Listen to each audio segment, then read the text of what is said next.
Hey there, Grande Gang. Welcome back to this one.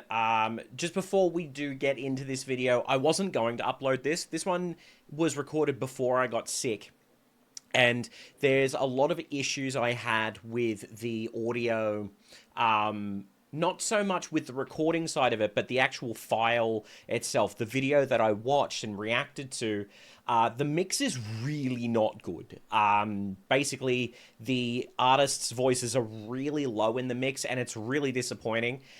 So originally, I was going to throw this one away, but I thought, no, I'm going to do it because it is a phenomenal performance if you can get past the fact that whoever has done the mix for this is not very good.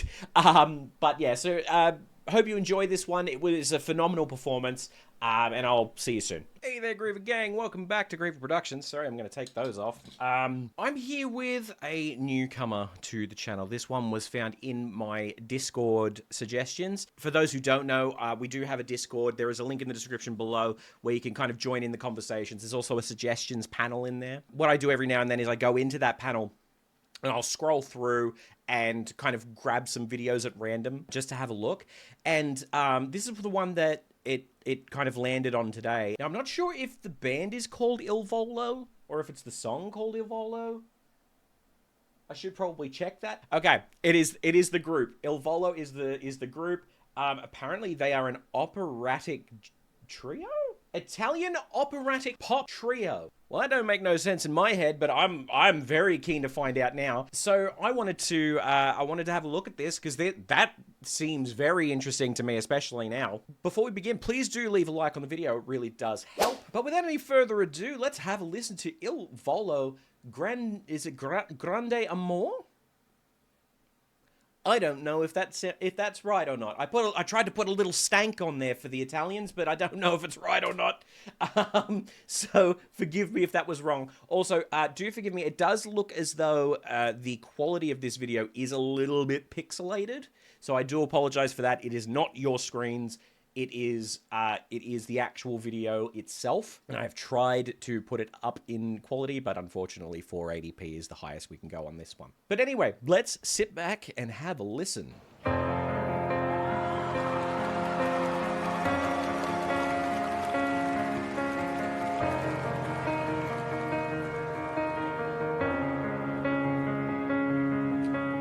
Chiudo gli occhi e penso a lei, il profumo dolce della pelle sua, è una voce dentro che mi sta portando dove nasce il sole. He's too good looking. He's too, nah, you're not allowed. No, you're not allowed to do this. He's got a great voice. Straight off the bat, you can tell that this is a very prominent classical voice, but he's too attractive to be into classical. I'm sorry. Look at him. He's a good-looking dude. Voce dentro che mi sta portando dove nasce il sole. Sono le parole, ma se vanno scritte tutto può cambiare senza più timore. Are they all good-looking dudes? Questo grande amore. Yeah. Holy crap.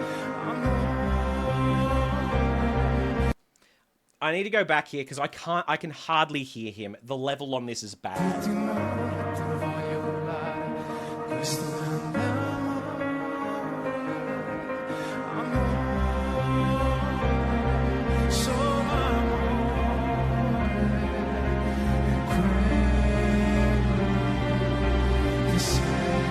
can do about that.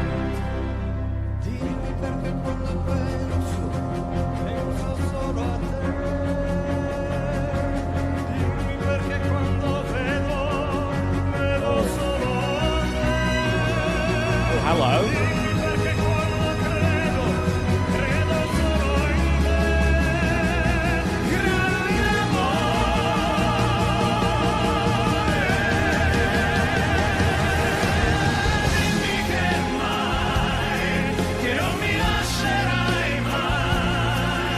Interesting.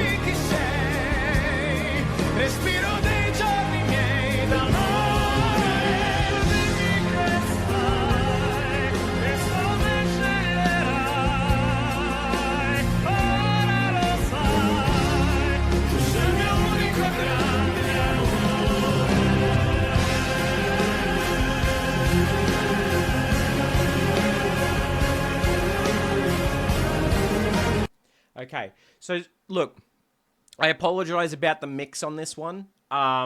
You can hardly hear what they are doing, but I'm still going to continue with this. I'm still going to record this, and I'm still going to kind of give thoughts on it, even though it is hard.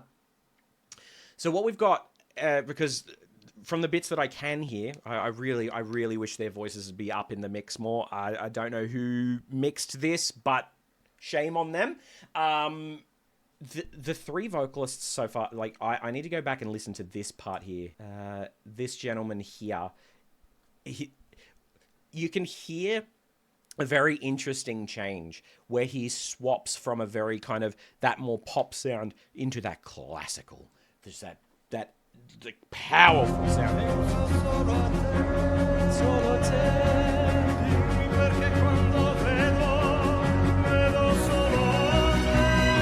As it goes on.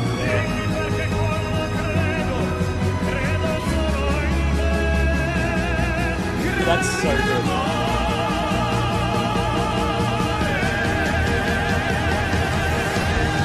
And then you get that harmony. Like, okay, so there's the crescendo, right? So a crescendo is a slow increase in volume. Well, not necessarily a slow increase, but an increase in volume. And the way that he handles that is so incredibly well done. From one classical singer to another, good Lord, that's so good. You can hear it. So basically, the way that I was told to approach like a line like that is to think of it as think of it as painting a wall, and rather than like doing dabs where it gets all weird, it's one long brush stroke. And it's almost as if in this particular case you start with a really small brush and then you slowly swap that brush out to be bigger and bigger and bigger as you go. And that's the kind of imagery that was given to me to kind of push me into being able to do this sort of thing. And it's so subtle. It's so beautiful. The way that voice is just, it starts out pretty quiet. And then even through the very, very poor mix here, you can hear that voice still push through and become louder, almost to the point where it breaks through the music. It is really good. And then you've got all three doing that harmony over the top. This is skillful.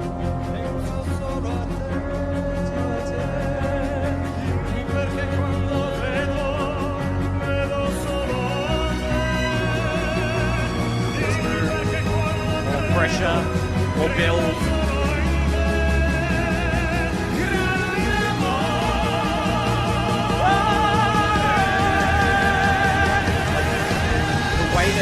The way that it goes into that huge,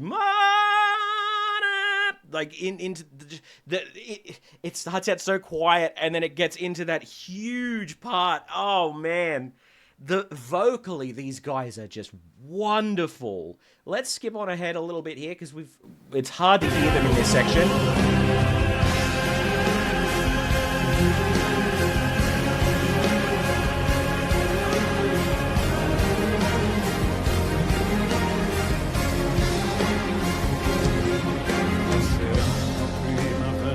This isn't the Colosseum. That's better. That's a better mix.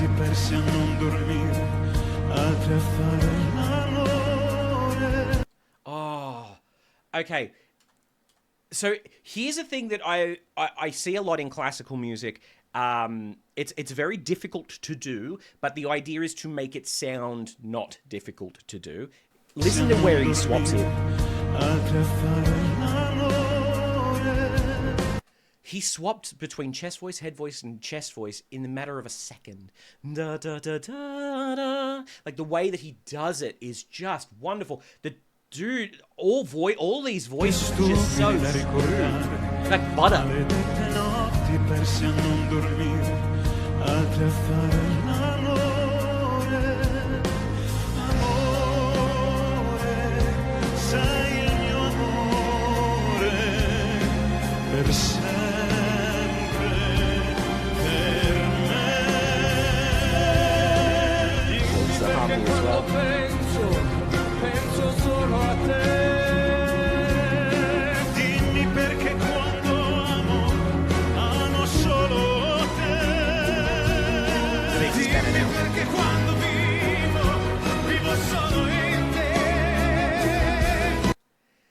his voice is intriguing. His voice is very intriguing. And now the reason that I bring this up and the reason that I stop it here, right, is because I've often said that, and it's something that doesn't make sense, is that classical music and heavy metal music fall very, very easily hand in hand with one another.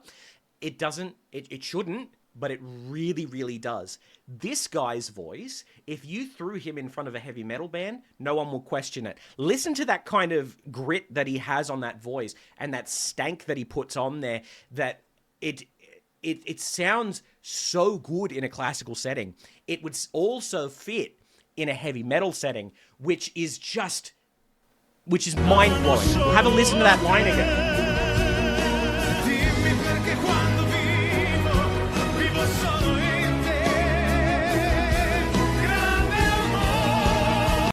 Like, you could see him singing with the likes of Nils Molin and people like that.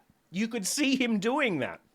It's incredible, that voice. I need to hear it one more time, and then we'll go into that crescendo.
Grazie mille. That's beautiful. That's wonderful. Okay. The fact of the matter is, I'm going to try and not say too much about the mix because, as I pointed out very early, the mix was not good. Whoever handled that side of it didn't do a very good job. I will go into a little bit as to perhaps why that is, but this is complete speculation, and this is maybe what happened, and this is where my brain has gone to as to a potential reason for this. When you are filming a show like this, what you are hearing is not what the people in the audience are hearing.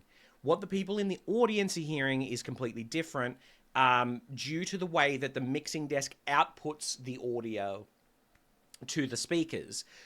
What we're hearing is more essentially the raw audio, which, depending on how it's done, may be a separate system. Maybe an entirely different system. I have seen shows that have got an orchestra going through one thing, and then it like feeds into another system.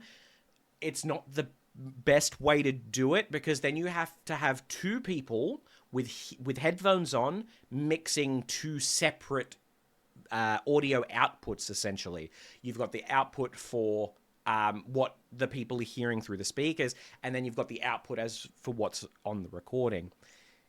Is this what happened here? Maybe. I don't know. But again, speculation. What we have here are three very, very good classically trained vocalists. The pronunciation was incredibly clear and precise. I don't know, like, I don't know Italian. I have sung certain songs in Italian, and the way that I've done it is that I've done it phonically, where you listen to it and you write it down how we would pronounce it in English, and then you recite those words. And I don't particularly like doing it, because I feel as though in those sorts of circumstances, it's a case of I don't understand exactly what I'm saying, so why am I being asked to do this? It's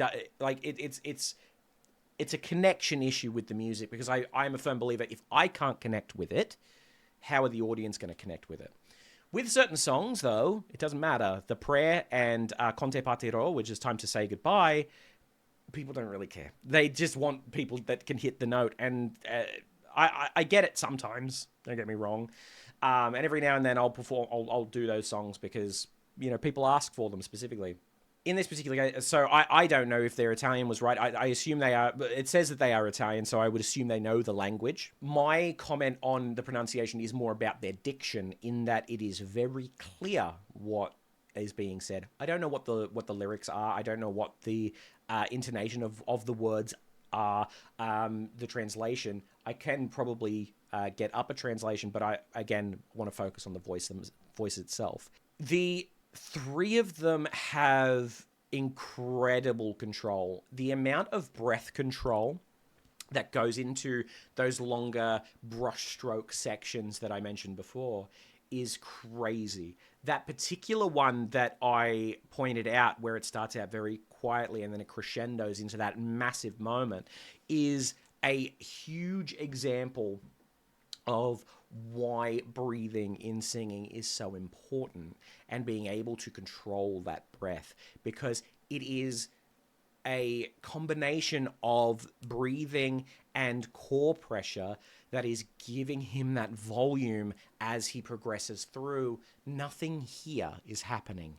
This is just open, and there is no tension here. There's no nothing. It's wonderful. All of that volume is coming from the core, where it is just, again, breathing and core pressure. And it is incredibly well done. The harmony work, from what I could hear, was pristine as well. Incredibly well done.